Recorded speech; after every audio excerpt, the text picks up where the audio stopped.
You're listening to the Future Tech Health Podcast with Richard Jacobs. Until I reached age 40, I never realized the obvious, that we all have medical issues, or we at least have a family member or close relation that has, or will have them in the future. Medicine and biological systems are the final frontier. Until we've conquered death, figured out how life began, cured cancer, and understood our purpose in the universe, there's a heck of a lot to talk about when it comes to our health. Future Tech Health means I'll be covering futuristic topics that are actually already in clinical trials, or even starting to appear on shelves or by prescription, or available for your own use. We dive deep into stem cells, CRISPR-Cas9, the science of sleep, epigenetics, medical testing, cancer, ketogenic diets, stem cells, aging, regenerative medicine, and more. My goal for you, the listener, is to learn from these podcasts. You may very well learn something that may change the course of your life for the better, steer you towards a new career, or give you insight into addressing a serious medical problem. Remember, however, this podcast and its content is informational in nature only. No medical, tax, legal, financial, or psychological advice is being given. If you enjoy the podcast, please listen, subscribe, like, and share it with friends. Thank you. Hello, this is Richard Jacobs with the Future Tech and Future Tech Health podcast. I have Joan Diamond. She's the executive director of what's called the MOB, but it stands for the Millennium Alliance for Humanity and the Biosphere. That's an organization out of Stanford. And Joan, thank you for coming. Well, it's very nice to be here, Richard. Thank you. Yeah. So, what is the MOB, and what's the premise of the organization? The premise of the organization is essentially that there are tens of thousands, hundreds of thousands of people around the world who are concerned about the human predicament, who know that the world's not working, and whether we're talking about environmental issues. Such as water, such as drought, such as degradation of our soils.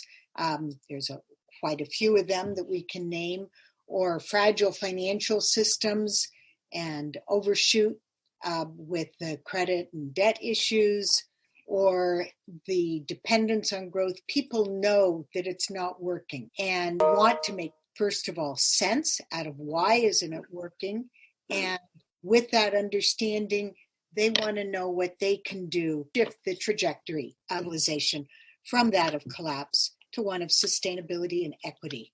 Well, when you say people sense that there's something wrong, I mean, that can mean many things. So what do you think is the greatest sense of the problem? Or that's an important question, and particularly for the MOB, because one of our goals is to empower people more than direct them. Rather than telling them climate change is the biggest issue, or peak oil and energy is the biggest issue, or dependence on consumption is the biggest issue. They're all big issues. And sometimes I say the good news is that there's an issue that can affect, there's an issue for everyone, but it might be different for different people. So, people understand in the U.S. that the wealthiest country in the world shouldn't have the inequity in healthcare, shouldn't have the, I don't know what the current number is, but tens of thousands of homeless people, shouldn't, have the problems with education and, whether it's debt to pay for education or simple quality of education, the housing crisis, the toxins in our, in our food, in our air. I'm in Northern California now, and we can't go outside today because the air is so extremely hazardous from the fires north of us. And so very few people, or I seldom meet someone, Republican, Democrat, libertarian, socialist, who doesn't feel that the world isn't working as it should be, and to a large extent as it once did. And so those are the concerns, and they try to make sense of it. And we try to help people make sense of it in the MOB. And we do that two ways, maybe three ways. One way is, I'll start with the most traditional, is we have a very rich library of, articles and books on the topic. A second way is that we provide, articles and insights, blogs from some of the experts in the world. But more importantly is that we have blogs from, the man, woman on the street, from ordinary citizens who've done a tremendous amount of reading and thinking about these issues. Some are young, some are, actually students, and many are, senior citizens and everything in between, housewives in Finland, people who've had great, troubles in their lives in the, Midwest of the United States, individuals who are involved in some of these issues through their work in Indonesia, interesting people from all over the world who want to write a blog, share their ideas. And, that's very enriching for conversation because then there's a forum. And the other thing is that members, and I use the word members loosely, members in our community often come to us with ideas or things that they're doing, and we try to empower them. There are 3 members who've written novels, some of which are doing, quite decently on Amazon about the existential threats, the science fiction novels, and very interesting people, a school teacher, a very sophisticated management consultant in the UK now, and a third novel from a journalist. And some take very dystopian views with an environmental focus. One focuses more on population. One focuses more on virtue. These are their novels, but they want help readers thinking, sometimes ideas for the work they're doing. We have artists who engage on the website to express these ideas through their art and are seeking a community. There's no limit on the sorts of, projects. Some very sophisticated, some journalist in Australia who's very interested in creating indices, a very analytic project for looking at how precarious modern civilization is. So people come to us, they have this idea, and to the extent that we can help them achieve their goal, maybe it's just reading, their book, maybe it's helping them think through how to, publish it or self-publish it. They're all different needs, and we do what we can through our network to help people who, who have a good, rich understanding that can reach more people in discussing or exploring these topics. But what have you found are some helpful focuses and some things that you don't address, because you can't address everything. Otherwise, I don't know if it'll be very effective. So how has that shaped the organization? In terms of what issues there are out there? Yeah, what issues and how you go about them. And you have to have some kind of focus, I would guess. But what have you guys decided it is? Okay, our focus is, what many call the human predicament, some the, global problematique, others the, collapse of civilization. Our focus is that unless we as a society engage in many ways, that is the path that we're on. And, what we try to honor is that there are many ways to shift that trajectory. Some people are very comfortable joining some of the great organizations out there that are working on specific issues. Other people are more individualistic, but want to know more. Again, our goal is to, empower individuals and groups, have them find other groups, communities within the mob, as opposed to tell them we only focus on this or we focus primarily on that.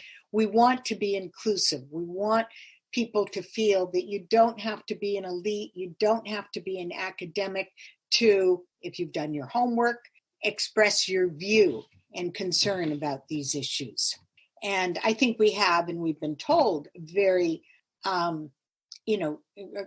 sophisticated blogs, but most of them are written by, the best in civil society, our friends and neighbors who are thoughtful, who read, who are more concerned about the future than some particular political party or angle or, argument. So we want to be inclusive. So it's a hard question to answer. It feels fuzzy. It feels like we're without direction. But I think if you go to our website, you get a feel for all these different, tentacles reaching in to the issues and the problems that threaten the quality of our life and the ability, most importantly, the ability to provide a healthy, a sustainable, a real future for our children, grandchildren, great-grandchildren, and that's the goal. We have a concept we haven't fully developed yet called Foresight Intelligence, which is, just as we know, we have emotional intelligence, we have analytic intelligence, there's musical intelligence, there's physical intelligence. These have been sort of well documented in the literature. We posit that there's something called foresight intelligence, that some people naturally can deal with the future and the implications of actions in the future and the need to shift actions towards a desirable future. And those are the people we need to help find their voice, be louder in society, feel empowered to talk with their neighbors, their friends, their colleagues about these issues. You guys have meetups, or how do you conduct business? How do the different members of MOB interact? Okay, well, there's a forum for discussion. We've had some webinars. We have a webinar, series planned. We're trying to get the funding to provide, just to support the staff time for working groups, because a number of our members have expressed an interest in putting together working groups and book clubs and ways for people to, in a structured, situation, interact. So, and we're also open to tools that other, that members suggest as a way. Their ideas far exceed our capacity, and that's something that we need to deal with by, increasing our capacity to support the voices, the people, the diversity, in our society and in our world. Well, in addition to forum, what about live meetups or webinars or things like that? Are there particular experts you call in and they talk about certain topics to inform the members of it? Well, we have done webinars, and we have 2 series sketched out. One that focuses on population, and that's because there's a real high demand for that among some of our members. And one is more general, focusing on issues specific to collapse. What does collapse mean? What does collapse look like? How do people, how do the different factors interact in a collapse scenario?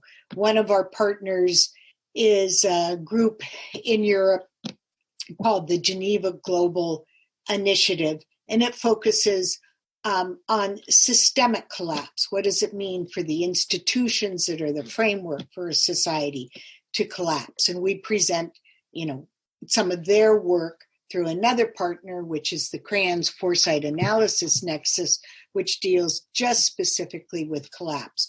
So trying to flesh out those issues into a webinar series. And again, it's something that our members very much want and have asked for. So are there any particular initiatives that you're working on for the coming year? Any big events or gatherings or topics that are of particular importance? There are no, we are involved in 3 workshops, one local to the San Francisco area and one international that still is in its early stages that deal with population and the role of population in driving us towards collapse. Population for many years has been a taboo subject. It's an extremely complex subject. It's an extremely divisive topic, even though it's easy to get to talk to just about anyone and have them say there are too many people. It's very hard for the conversation to go much further. Okay, what do we do about that?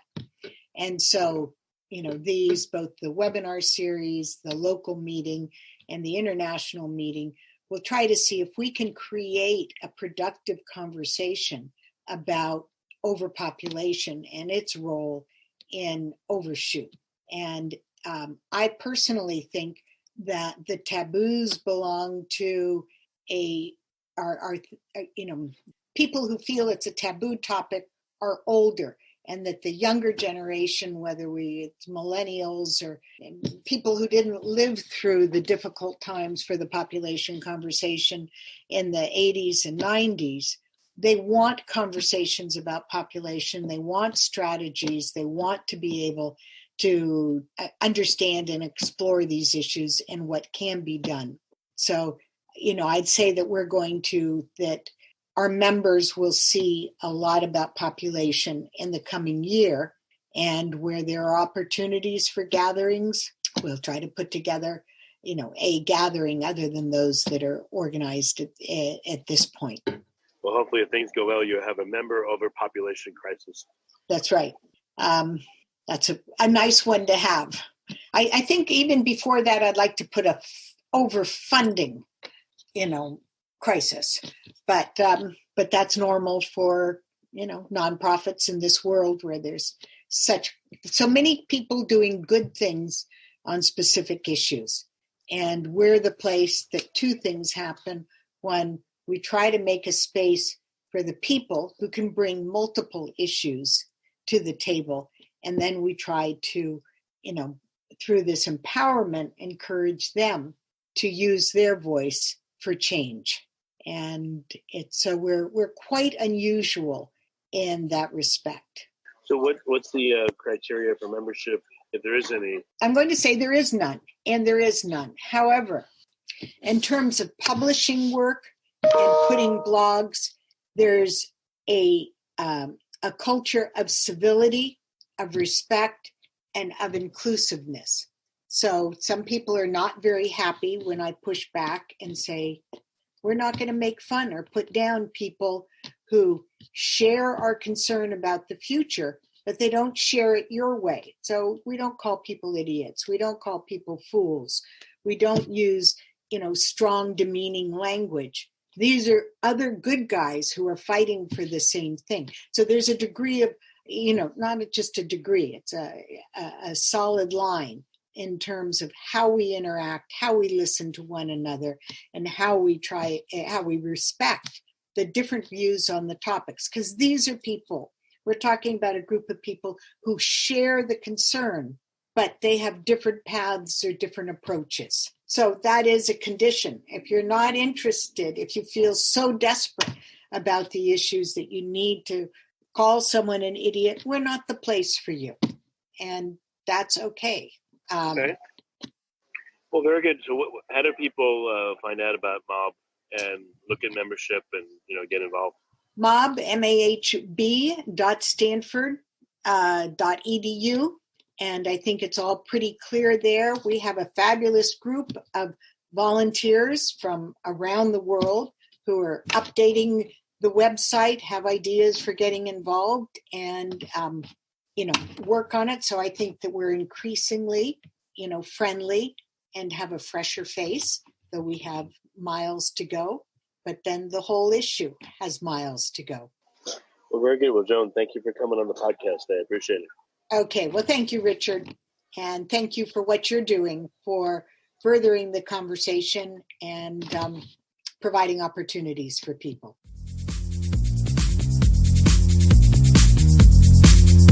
You're listening to the Future Tech Health Podcast with Richard Jacobs.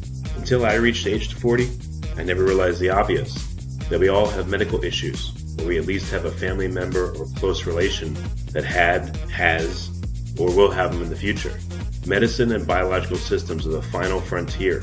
Until we've conquered death, figured out how life began, cured cancer, and understood our purpose in the universe, there's a heck of a lot to talk about when it comes to our health.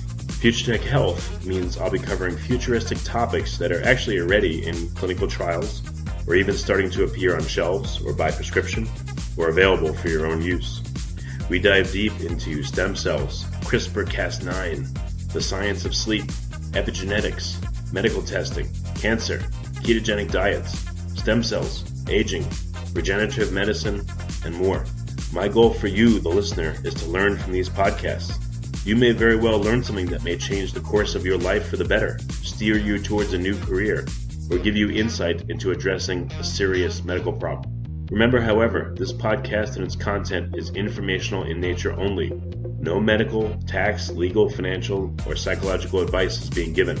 If you enjoyed the podcast, please listen, subscribe, like, and share it with friends.